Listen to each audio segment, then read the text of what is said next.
What up, everybody? It's your boy B Rob, and I'm back with another edition of the Random Rambles with Rob podcast. First and foremost, I'd like to thank you, the listener, for coming back each and every week, or however you listen to podcast. If you're a first time listener, I'd like to thank you oh so much for giving my show a try. And if anybody recommended you to me, go ahead and give that person a crisp high five. But if you want to be socially cautious and you don't want to touch nobody hand, skin, meat together right now because I got Omicron, Perseus Prime, and shit going on with COVID and all this other crap, you can pick up your social media app of choice and send that person a well-crafted DM telling them thank you for recommending you to me.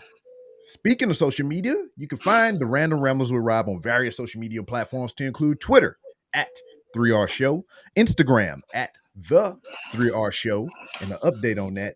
Hopefully within the next couple of days, my my trademark will be 100% complete, and I will officially own the copyright to 3R Show. So whoever got 3R Show, run me them pockets, give me my shit. And for anywhere else I forgot to mention social media wise, you can find it all on randomrob.com, to also as which you will find many different ways to help support the show, to include merchandise and all that other cool shit, and the sponsor, Hooks, Rubs, and Spices. Go to hooksrub.com and you can get 15% off your order if you use promo code RANDOM. Now, we got all the legal bits and everything out of the way. Here to my virtual right, on screen left. This way. Yeah, There we go. you was right the first time. This shit is ridiculous because I don't even know if I'm even saying it right. But he's over there. I'm right here in virtual space and everything. I'm gonna call him a young man because that's what I do with everybody on here. I want them to be flattered and comfortable here in this space. A young man that I got to met and get to know just a little bit through the professional wrestling scene and everything. Seen him on New Texas Pro, seen him on heavy metal wrestling, freaking and wherever else down here in Texas and abroad. This man is out there doing the work. And he is also a former active duty service member.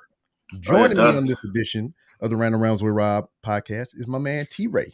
How are you, sir? Hello, doing good. Finally done with the this active duty stuff. No more government contracts for me. So yeah, I'm free. Free. Yes. Going to give me a nice little retirement party set up sometime in the spring, and it's going to be a great day.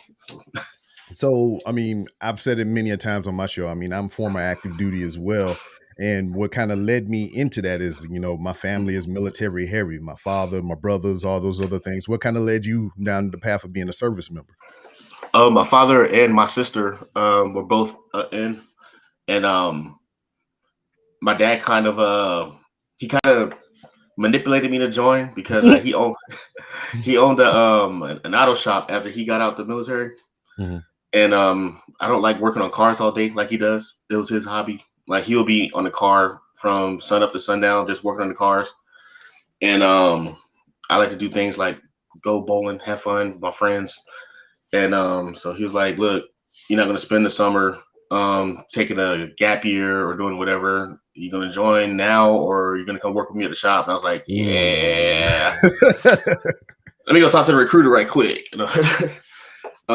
Yeah, because I grew up around it, so I didn't have that big old, oh no, what's going to happen to me in the military? Oh no, the drill sergeant's going to yell at me. I was like, I already been around it my whole life, so yeah, it was just pretty much, all right, I'm doing this now type of thing.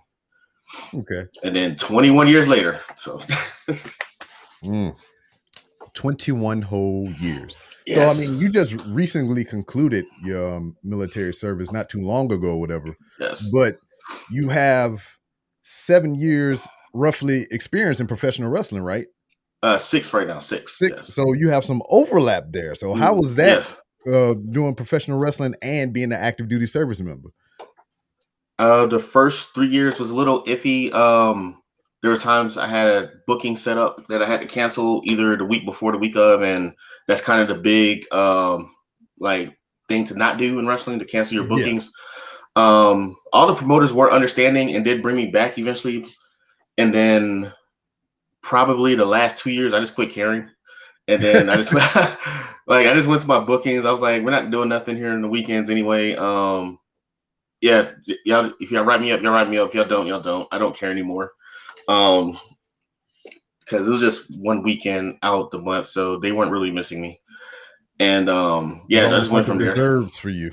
Yeah, and it helped. My platoon sergeant, he was a big wrestling fan, so that was a big help. He just told me to contact them when I got to the show, make sure I made it there safely when I was heading back. So I just kept him updated. So he helped out a lot. So I was stationed in Fort Leonard and Wood. I was stationed in Fort Leonard Wood, Missouri, for a little while, yeah, and I kind of fell into with an independent wrestling company out there.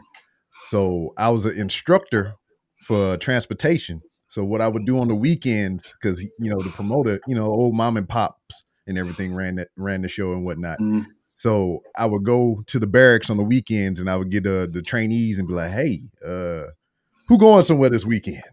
Y'all want to go see a wrestling show?" And then I pile them all up in the van, and I make them go do a working party at the yeah, wrestling show. yep. Hey, got to make it work. Make it happen. That's what we do. Yeah. So I mean, 21 years. I mean, was Mm. it hard for you? I mean, when because I know for me personally, I can only speak for myself, but there was a point in time to where like I don't even give a fuck if I retire. I'm just ready to be done with this shit. Yeah, I only had two duty stations like that. It was Fort Bragg and Fort Bliss. Those are my only two where I was like, man, I can't do this because we're up at 3:34 in the morning.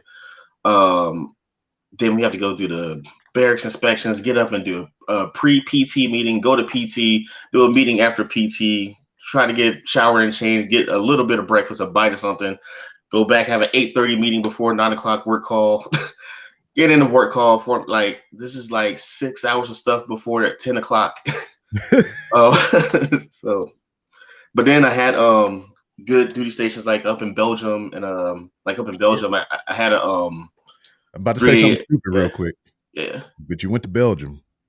How was the waffles? Oh, amazing! You got to get the waffles from the motherland. Yeah, you got to get them from where they originated, and the fries. Yeah, nothing in the world is like it. When you get the waffles and fries from Belgium. But I had a good 3 on 5 off shift schedule when I was working up there, so I got to play semi-pro football. Heck yeah. Dabbled in MMA while I was up there, and yeah, it was cake. It was a cakewalk. Like this, like okay, this is what they mean. You can travel the world and enjoy things, but it was only 3 years of the 21. So you got to take the good with the bad. Yeah, this is true. This is true. So, I mean, obviously you retired and everything Mm. now. You done walked on out of that door or whatever. I mean, what was it like? I know it was a big relief and everything. I mean, but what was that day when they gave you your Mm. certificate or they gave you did your ceremony or whatnot? Oh What was no! Oh that day no! like No! for you? Oh no! No! No! No! There was no ceremony.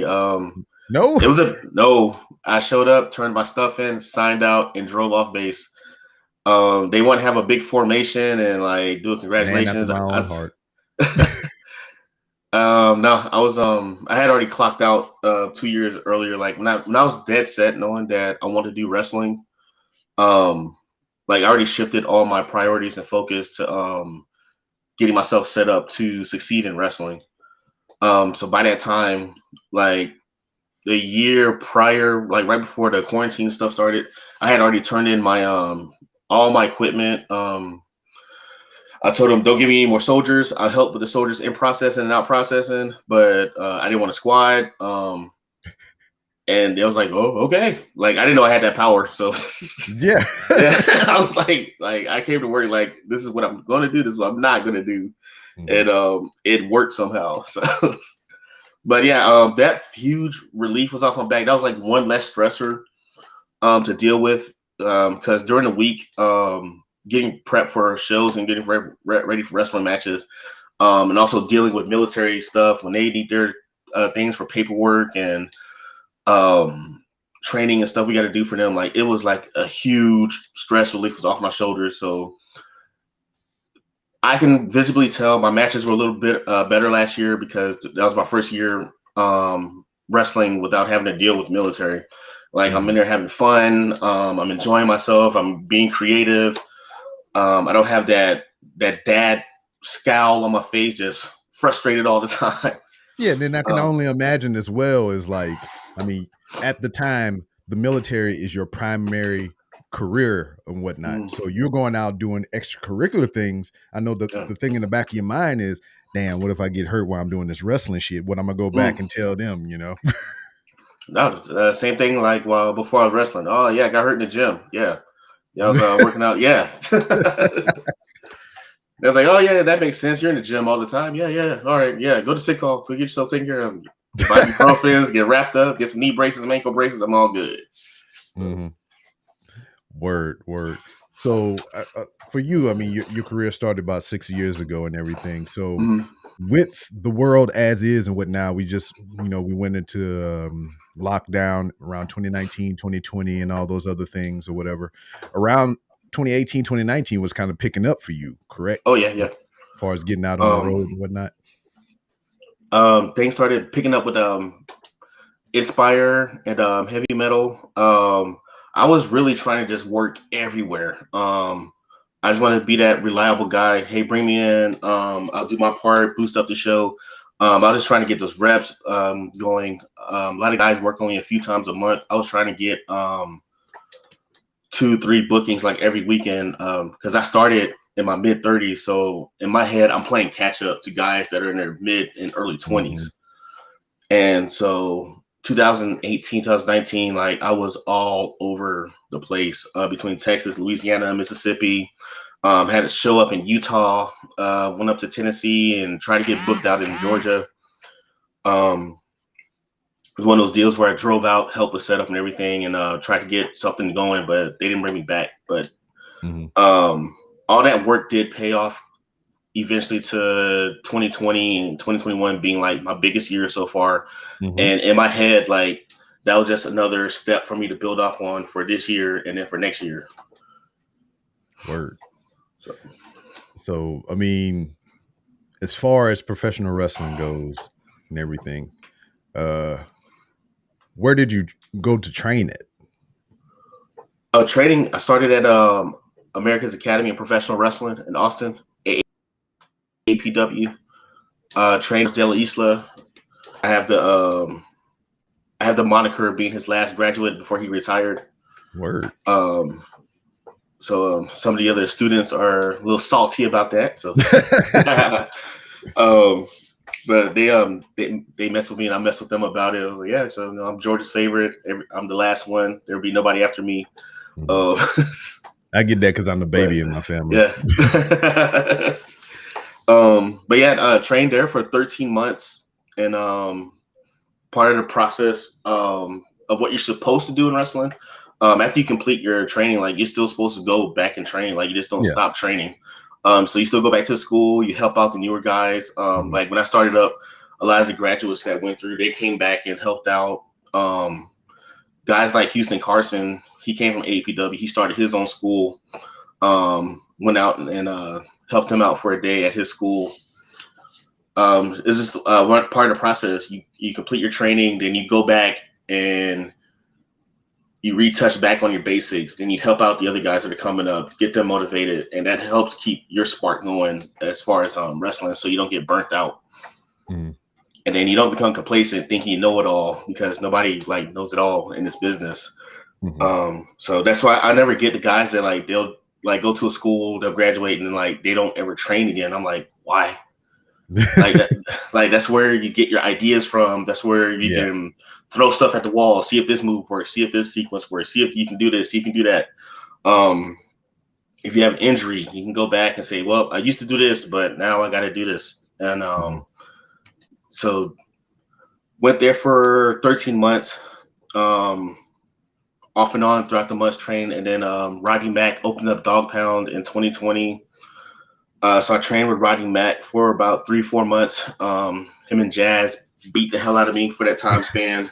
So Jazz is an incredibly strong woman. For those that don't know, like she is I a couldn't tell. powerful woman. Um, so got that under my belt, and yeah, so I'm just here now.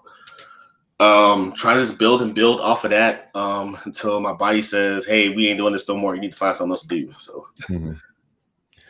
So, like, I don't know how I was thinking about it in my mind, but how to say the shit. But as far as professional wrestling goes, I mean, obviously, you get in it because you like it, you enjoy it Mm. to a certain extent. I mean, do you have any goals that are yet to be met yet in professional wrestling? So the weird thing about me, I set my goals incredibly low. I was only originally supposed to do 3 matches and quit. When I Okay, I can started understand APW. that. Mhm. But then I don't know, things started just naturally coming to me, and I was like, it wasn't difficult picking up things, and Yeah, because you're so big, so you go to yeah, the gym all yeah. the time. Well, even in ring stuff and trying to get the crowd going and Mhm. just all the backstage stuff and like everything just started coming natural and like how to do matches with super heavyweights, doing matches with the cruiserweights, and doing matches with the luchadors, and doing matches with the brawlers or submission wrestlers. Like all that started coming natural to me. How to put on good matches with different types of people. So goal wise, like after I did those 3 matches, I was like, I got something going here. Like I can do this. Like I could really like get this going. Um, so after that, the short term goals was like, all right, I need to get to all the top companies in Texas. I need to get the Aspire. I need to get the Row, Gulf Coast. I need to get the VIP. And then heavy metal and New Texas started. So I was like, all right, I got to get them. So that spiraled out to working all the top companies in Texas. Then after that, the goals was to main event at all those companies. Um, and then branch off from that, try to get some out of state experience between Louisiana. I still haven't made up to Oklahoma yet. Mississippi, out of Florida, Tennessee. Lucked out and got to Utah.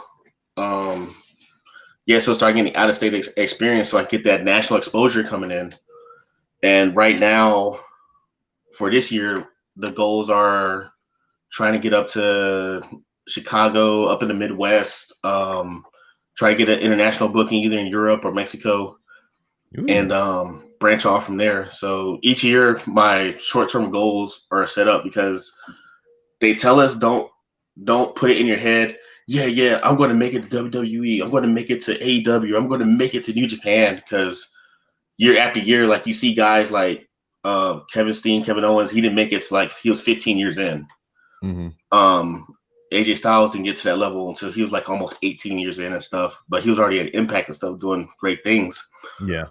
So each year you just got to keep building, keep growing, keep learning, keep networking, making the drives, shaking hands with the right people. And the most important thing is keeping your nose clean and staying out of trouble and the stupid drama that goes on. Yeah. And then Um, I can kind of speak from my aspect of it because I know Kiefer over there at New Texas mm, Pro. So I'm always at all the shows trying to help out and do yes, whatever I can to help him yes, out.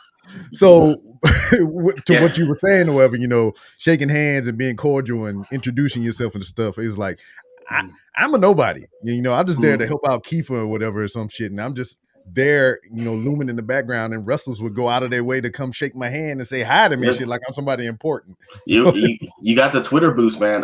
You followed me on Twitter and things like took off last year. you're right. You're right. I'm not even gonna lie about that. I was like, my Twitter was so dry before last year, and then you started following me. You just shared like small clips and small pictures, and then boom, boom, boom. Like each day, it just built, built, built, built. I was like, wow, I'm finally got some steam going on Twitter. Mhm. Um, so yeah, Yeah. that's what you provide for us so far, and I'm appreciative of it. Like I really appreciate you. Yeah. Man, thank you. Because damn, first of all, you're throwing yourself Mm, around for my mm. entertainment. So you get all the praise from me for that, So, but I mean, shit, those not to Mm, just be like, I'm trying to help out Kiefer and everybody involved or whatever, but it's for a man of your stature to do some of the shit that I've seen you do in person, mm, it just freaking amazes me. And it's like, why wouldn't somebody share this? Because this is huh, fucking insane. I seen you, mm. damn near 300-pound man, run from one side of the ring to another side of the Yeah. ring and do a fucking backflip out of the ring onto people. Oh yeah, And my just beautiful my freeze ray flop. That's a tribute to my high school track days. I did the high jump and did the pole vault. And they put me on the 1600 meters. I hated it, but they put me on that too. So that's a little tribute to that. The flop. And it's just something you don't expect guys like me to do. I don't pull it out every show. So only the big matches. And but yeah, this oh my God, this guy can do that. He's not just doing clotheslines and shoulder tackles. Like, no, I can fly when I need to. So. Because I can tell you, I got to see the well, first of all, before I even get into that, you need to tell me, and most of the people that are listening as well, where on the map, because I tried to look it up. You know, I did Google search and all this other stuff. Where the hell is Wish a Motherfucker Wood, Texas? It's a small sub community off in Central Texas. You got to know people that know people that know people to get you the directions there. It's off one of those exits that doesn't have a full exit number. It's like exit 174 and a half. Okay, I got you. Yeah, it's like going to hard work. Yeah. Yeah. And so once you get in that area, then you're gonna get picked up by a helicopter to bring to the actual place. So okay. You gotta put a bag over your head and everything. I understand. So, but it's building. The business district is up. We got a hospital coming in. You're gonna need that. All them flips and all that. The housing is great. So yeah, we don't do HOAs. We handle things by throwing hands, and so we have to deal with all that. So, and there's no police force. That's the other thing. We police ourselves. Word. So, I mean, especially if you're throwing hands. I mean, that's the best way to police yourself. Yeah. Back to the old days, have a fight, go have a drink about it in the bar, become best friends. The way it's supposed to be. Be like, your dog shit in my yard. Yeah. All right, he's gonna stop. All right, let's have a drink about it. Now we good. Yeah, but I got to see what the first one was, a Wish a Motherfucker Would match. Yes. And then y'all had the follow-up, what I call commentary for that shit. So I forgot the name of it already. It was Last Motherfucker Standing. Yes. Yeah. So yeah, those series of matches and everything with Mr. Bedlam is what I call him, because I got to put some respect on that man name, John Bedlam. So I mean, what was that experience like for you? Because for me, watching it was like, this shit is ridiculous, but at the same time, I was like, this is some fun shit. So I mean, how was that from your perspective of it? So the initial Wish a Motherfucker Would street fight match, it kind of started off as a joke. We was trying to spin our wheels on what to do for the show, and the crazy thing about New Texas is if you're not like bringing it every show, like you're just like phased out of the roster, kind of like everybody in the roster has to bring it, so you got to bring something to the table. So in my head, I'm like, crap. BK's a champ. BK's having these badass matches. Q is a beast. Fly Def is there doing their thing. Gino's coming in. Gino's one of the best wrestlers, and probably the best wrestler in the state. All right, so you gotta think like, all right, so what can I do myself just to stand out from all these guys coming in? And then I was like, well, we can do a street fight, but then like there's like so many different street fights. Everybody's doing them or a variation of it. And I was like, well, I've already established I'm from this city of Wish a Motherfucker Would, Texas. Why would you do a Wish a Motherfucker Would street fight, like the Texas Death Match or something like that? Just put my own little stamp on it. And that just opened up this whole world of like possibilities and creativity. Like there was so much stuff that we could have done in the match that we didn't.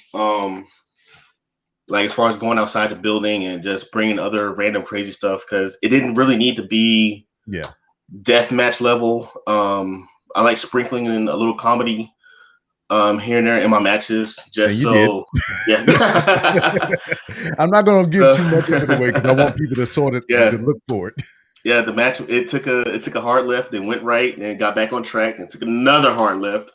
Yeah, you got to sprinkle in a little comedy. Like if you watch some of the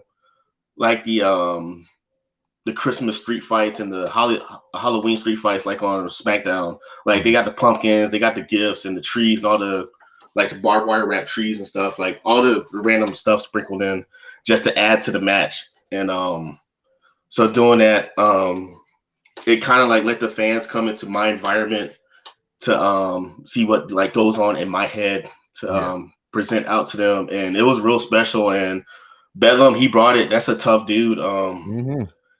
We beat the snot out of each other, Yes. and I'm still feeling the sting of that ladder.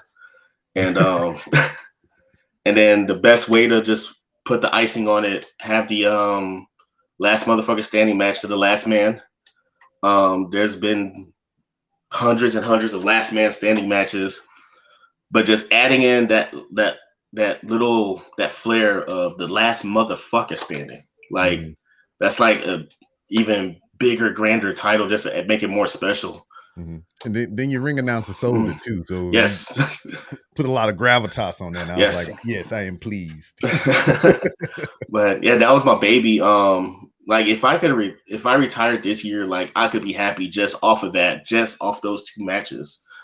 Just to say I added this to the business of professional wrestling because you rarely get to reinvent the wheel. Mm-hmm. And then I mean, you say that or whatever, and that was kind of the stipulation of the match. I mean, if you Mhm. would have lost, you would have had to hang it up. Yes, yeah, that was the other good swerve for it. That my career was on the line for it as well. Um, so it's rarely. I think Ric Flair was the last one where every match he had, his career was on the line. Yeah, So you didn't know leading up to each match. WrestleMania, Yeah. So 24. Yeah. yeah. So rarely you get to see a career match where the guy whose career is on the line does win the match. So that added even more drama, more involvement for the match where the fans be like, oh my God, what the hell is about to happen? Mm-hmm. Like this dude can't retire yet. He's just getting hot. Like what the heck is going on? So Yeah, and then I was like, because I don't know all the things or whatever, but mm, I got lucky to pull commentary for that show. So mm, as things were being announced from the announcer, that's when I knew about it. Other than, okay, I knew yeah. the card, but I didn't know like what the fuck was going on. I was just like, all right, these people are next. What the hell are they doing? So I hear this and I was like, wait a minute. I was like, he did just, propose to somebody. Mm, So I mean, yep. is he hanging it up? you know? Ugh. And to speak about that, I mean, that was another surprise that you kind of shared Mm, with us as well, to where, you know, first of all, you proposed to this young lady, yes, my and baby. beautiful young woman. I thought that was like, because she's short, so I was like, wait a Yes. minute, who is this kid in the ring? Yeah, she's 5'1", and we get random stares when we're out in public. Oh, I mean, 'Cause, I understand because I yeah. my ex-wife, it was 4'8", so Mm, she was four it's, foot eight, and then yeah. like we would fuck with people because she was 4'8" and she was older than me. Mhm. So I would put on my hip like how you carry a kid. I was like, yeah, it's my wife. Yeah, they're tiny, but they're mean. So, Oh, yeah, I proposed to her. She didn't know what was going on. That's another story right there, mm-hmm. because she fought tooth and nail to get on the road because she hates the drives that take more than an hour to get to a show. Yeah. And so Houston's 3 hours from us, and she fought tooth and nail. She didn't want to get out of bed. She put on some the first outfit she put on, she just threw together some random like pajama pants and an old, not even a girly t-shirt, just some old random t-shirt. Mm-hmm. And I was like, you want to put on something a little bit, not dressy, but just casual, like you want to be Yeah. seen in public? And she's like, oh, yes. And like, the road You're trip fucking up my there, plans here. Just do what I say. like I had the ring in my bag the whole time. I'm like, she just doesn't know. And like, it's 10 o'clock in the morning by this time. We haven't got to the car yet. And the whole way there, are we there yet? Can we stop? Oh my God, can we turn around? I probably should have stayed home. Then we get to the show. When does the show start? Can I just wait at the hotel? And I was like, no, you don't want to wait at the hotel. Please, you don't. Just watch the show. Like, I tried to sell her that Roxy was gonna be there. Like, she's a big Yeah. Roxy fan. Oh, word. I was like, yeah, Roxy's gonna be there. She's gonna have this great match. Fly Def will be there. 'Cause they're my brothers. She's like, just enjoy the show. Like we was in Austin or something. And she just fought. At intermission, she texted me like, "When's your match?" And I was like, "Oh my God." And yeah, that was a monsters ball match. So during that proposal, I was incredibly sore and in a lot of pain. Mhm. Um, just got done with the Monsters Ball match, and then I had told her I'm going to film a training promo. So we're just going to go through the basic headlock and run to the ropes because she's done 2 months of training when she went to APW a few years ago. So she kind of has a gist of what to do in the ring. So we Yeah, I did was gonna it. say that because she looked like she had some awareness and Yeah, everything. yeah, she knows how to do the lockup, the headlocks, and so then I threw it to the ropes, boom, to the big shoulder tackle, stayed on my knee, and she just froze. Like, and then I think in her head, she finally realized all the crap she put me through throughout the day about not wanting to be there, like registered. And but yeah, she's happy. She was all giddy and loving, and then she's been mean to me ever since. So, gosh, I So it's proposed and she got meaner. yeah. So yeah, because she's like, I got this motherfucker now. I wish the motherfucker would try me now. But as far as the life of your professional wrestling career, has she been with you the whole time? Yeah, she's been my biggest supporter.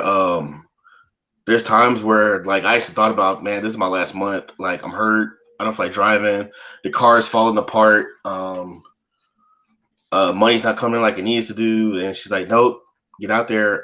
This is what you want to do. This is what you're here for. This is your purpose.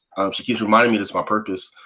Um, in the days that I don't feel like going to the gym, she's like, nope, you gotta get up, get there. And some days I'm in the gym at like 2, 3 o'clock at night. Just because I finally got out there because she's pushed me out there just to just stay on top. Because like all wrestlers go through Yeah. their off and on fat phase, and like there's a few pictures of me like that I'm extra bloated, extra chubby. And then some days I'm just ripped and jacked to the gills, and then she keeps me consistent as far as working out and that I'm not overeating and sticking to my diet and just keep my creativity going as far as putting on the best matches on the card. Word. So I mean that's what we all need and everything. I talked to my wife today because I mean I think I've been podcasting as long as you've been professional wrestling. yes, So all right, yeah, all right. we in sync as far as a length of time and whatnot. And I was telling her today is it's like, man, after these 2 interviews, I just like I don't even know what I want to do after this. And she's like, nah, along similar to what your old lady was saying. It's like, Yeah, yeah, no, you got some goals, you got some, yeah, just keep up with it and stuff. And sometimes, you just need that. yep, true. Yeah. And then I'll be And like, now go make me a sandwich. yeah, And then we get in the fight. She yes, beat I me up. wish. And then I had to pay my HOA fees at which motherfucker just Hey, there's room available. We got plenty of room and couches to spare. Yeah. so I got some names here. All right, I'm let's a do it. Sam, and I just need your thoughts and opinions on these people.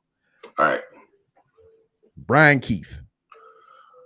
Right now, undisputed king of Texas. Right now, he put Texas on his back and he ran with it. Word. We've had, good lord, we've only been in the ring against each other, but it's only been multi-man matches. We haven't had that one-on-one. We done a triple threat match way back when heavy metals first started running their Thunder shows. And then the Monsters Ball match where Remedy just ran through all of us.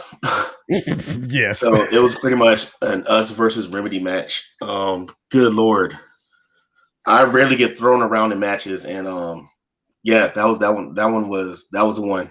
But BK, we will most likely cross paths this year and finally give the fans that moment they were looking for in that match because there was dueling BK T-Ray matches when we finally had our stare down.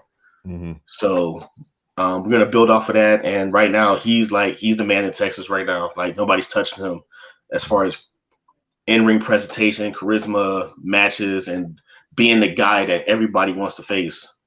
Mm-hmm. Mysterious Q is it's hard to put a label on it because you look at Q and he's like, why isn't this guy like on pay per view right now for one of the top companies? Q's been putting in a lot of work and distinguishing himself as one of like the best hybrid wrestlers. As the guys doing stuff like I can fly, but Q flies, and we're the same size. Q's doing more acrobatic stuff than me, more springboard stuff. And he held it down as the new Texas champion for 600 days, 600 plus days. And he's just another one of those guys that everybody wants to get in the ring with just to not prove themselves, but to show that, man, I'm doing this match with Q. I can hang with Q. But this guy, he really should be at the fact that he's not at that next level is baffling to me. And he is just a straight beast in the ring. Guy, he can go with anybody, and he's a very special, like once in a lifetime talent. Word. Aaron Mercer. Mercer, my brother. Oh gosh. Have me say Mercer's hot garbage. No. We give each other crap a lot. Mercer is a straight, depending on which Mercer shows up, he can be that happy-go-lucky, I'm going to hurt you guy, or you get the death match, I'm going to kill you, Mercer.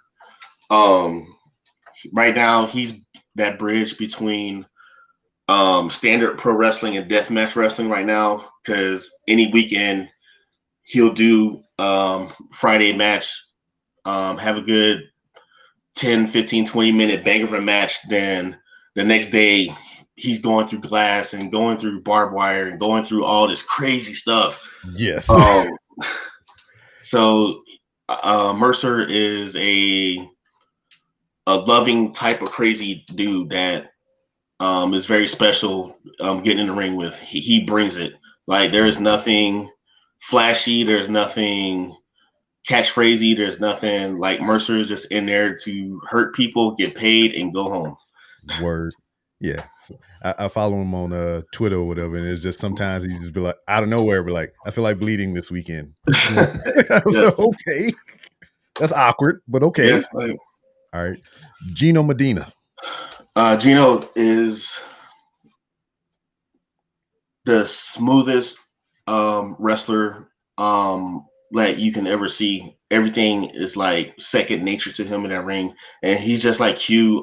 He's up at MLW right now, but you like wondering, like, sometimes I look at my my peers, I'm like, what am I not doing that these guys are doing that they should be like signed right now, and they're not? And I'm like, what more do I have to do? Because I look at Gino as like, is one of the, like, you remember when Lil Wayne was dropping mixtapes like all year? I think back in 2006, 7. I don't think any wrestler right now is outworking Gino. Like, this guy, when they say he lives and breathes wrestling, like, it's not a cliche. This guy lives and breathes wrestling all day.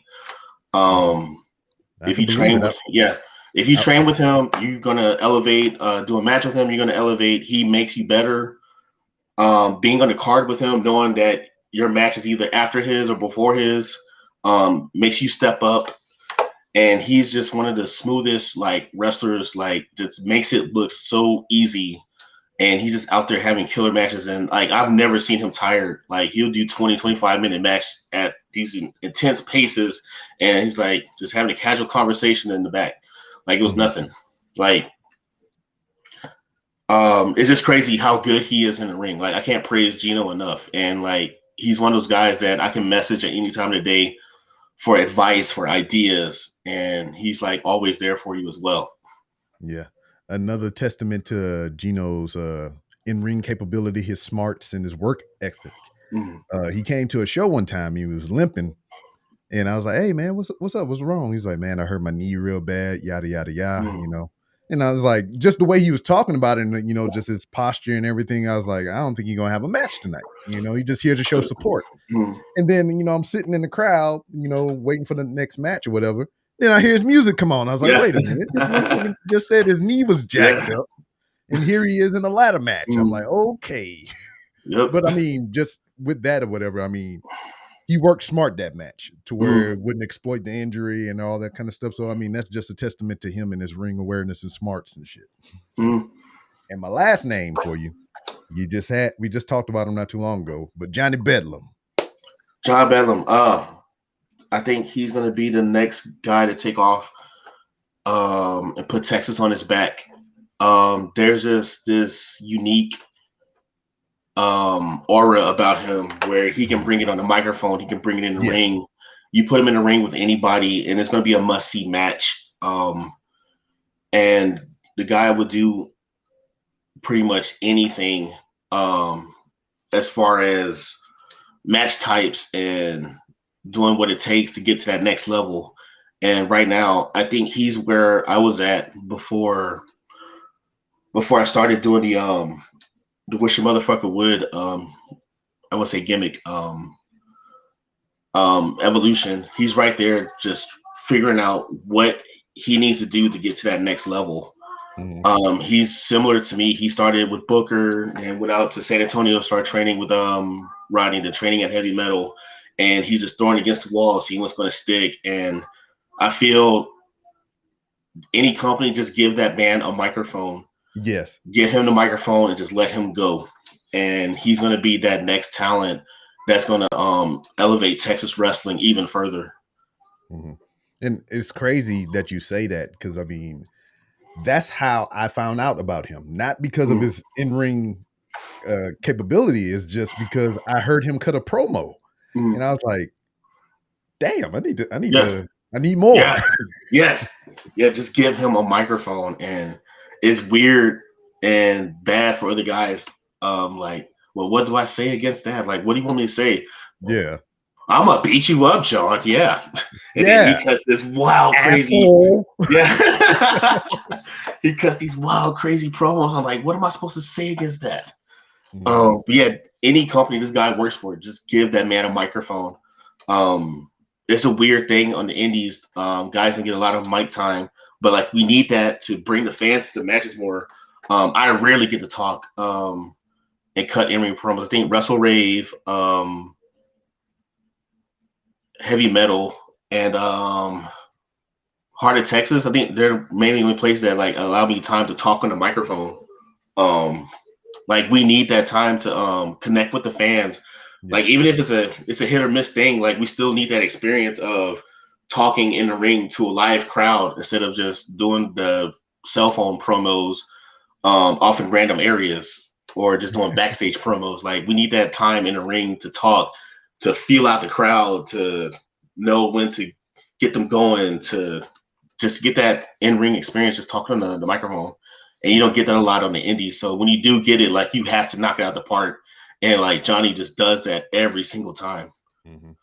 And then, I think from a professional wrestler standpoint or whatever, I mean, if you go to do all these different independent shows and everything, you're new to a crowd sometime and they don't know how to really perceive you right off the way. And you kind of have this idea in your head where you want to manipulate the crowd. So a promo could do that for you. So if you're a heel, you come in there, you heel them up on the mic, you already got the emotions where you want them to have, Yes. So yeah, I see the importance of that. But before we go, I have one final question or observation of mine that I have to ask you since you're an African American brother like myself. Yes. Shout out to Black History Month. Yes. Happy Black History Month. So you're an independent wrestler. You've seen all manner of independent wrestling and wrestling that you probably watch at your leisure. The question that I have for you is the flatliner. Is it a black wrestler's move? It seems to be the go-to. I've never done one. You should though, so we can further feed the stereotype. I try to go in the opposite direction of the wave. I've seen a lot of guys do it. I don't know why it's a thing. We all got to come up with our version of the flatliner. Yes. Especially when I first kind of started, like everybody had their own Booker T inspired move they were doing, either the axe kick or X kick. or I've done a variation of the spinneroonie. When I first tore my knee, I couldn't do kip ups anymore. So I was like, hey, I'm on my back. Might as well just do a spinneroonie and pop up like that. Just add something different to, like, the fans are used to seeing kip ups, and it's just something different. Yeah, everybody's either doing a Booker T inspired move or the flatliner. I was like I look across the board of what everybody's doing. I was like, why are so many like other black wrestlers doing a flatliner? Like, it's just a thing. I don't know. It's just one of those things. Hey, I mean, like I said, man, I have nothing against a black wrestler doing a flatliner. I've just been for the past couple of months, almost maybe well over a year or whatever. I've been putting this together, and I'm just like, this is our move now. You know, we need to pay homage, and we need to put you need to put it in your repertoire somewhere. That's all I'm saying. If I do it, I got to do my own spin on it. How I do the I do the F5. I do my own version of the F5. So when you speaking of that or whatever, because I know you got your own twist and flair to the F5 and everything, like you were saying, but like it kind of reminds me of like how Bobby Lashley puts his own twist on the spear and everything, how you kind of go spin out with it and everything. Yeah, you got to do a flip with it. I do the F5, do a nice little back handspring out of it to land on my feet. I think it just adds that extra little seasoning to it that we're known for. Hooks, roses, spices, everybody. But if I do a flatliner, I gotta think of a way to make it unique to me. And I gotta be there to record it. Yeah, exactly. So I don't know, I might have a surprise for you. The next New Texas show I'm booked at. They're giving me a month off for this show so they can do their intergender show. Yeah. I need a little break because those last two matches were a little bit of a doozy that I'm still recovering from. So I think Mania weekend is gonna be my next time in New Texas. So I'll see what I can pull out my bag of tricks. Oh, I'll be there. I mean, see, now that you said it, we've got it recorded for posterity. I will be there WrestleMania weekend to see this. All right, yeah, I'll make it happen just for you. So. Word, but we're gonna go ahead and put a pin in it there, homeboy. All right, let everybody know where they can find you on social media. Social media, Facebook is T-Ray Watford, IG T-Ray 82, and on Twitter the Ray of Lite with a LITE at the end. And that's the three platforms I'm at that I'm comfortable with because I can't do the TikToks and Snapchats yet. I hate being on my phone throughout the day. But yeah, those are three places you can find me. And I'll be up at Wrestle Rave this weekend facing Gary J. I got Dmitry Alexandrov coming off for Heart of Texas title defense. And then Premier Wrestling next month. And then get ready for that big Mania weekend where I'm going to show up and show out and do what I do best in front of a larger crowd. Word. And man, I'm excited. I'm ready to go for that weekend. I'm not even because I've been to before the pandemic shit happened. I've been to every WrestleMania except for 33 since 31. So, but now like the way that product has changed for that company is just like I don't even want to go to WrestleMania. For WrestleMania, I just want to go there for all the independent surrounding shows that's going on that weekend. Yeah. I think you just got to find your part of the show that you enjoy. Realistically, the way I look at it, wrestling at that level hasn't changed much. It's just we grow as fans. And so now the younger fans, like my kids, they love watching everything on WWE. And like, okay, I can see that because when I was watching, my dad hated wrestling. Like he ruined it so much. Like, why are you watching this? Look at this guy. It's terrible. How do you watch this? That's fake blood. Look at him. That's how you throw punches. Yeah. So I can see this next generation how they're doing things, but you just gotta find that that element that you can stick with, just like on the indies. Like if you go to a new Texas show, you're not gonna like every single thing there. You should, but your must see thing would be that person that you want to see. Mm-hmm. So you just gotta find that element that you want to gravitate to. Word. And, but oh yeah, I was gonna say, I just thought about this. Like 3 hours is a long time to watch TV. Yeah.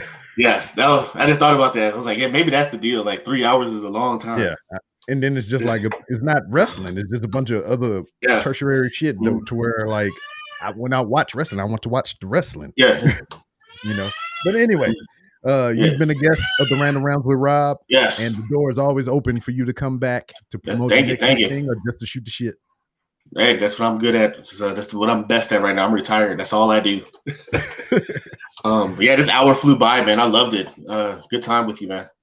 All right. Thank you.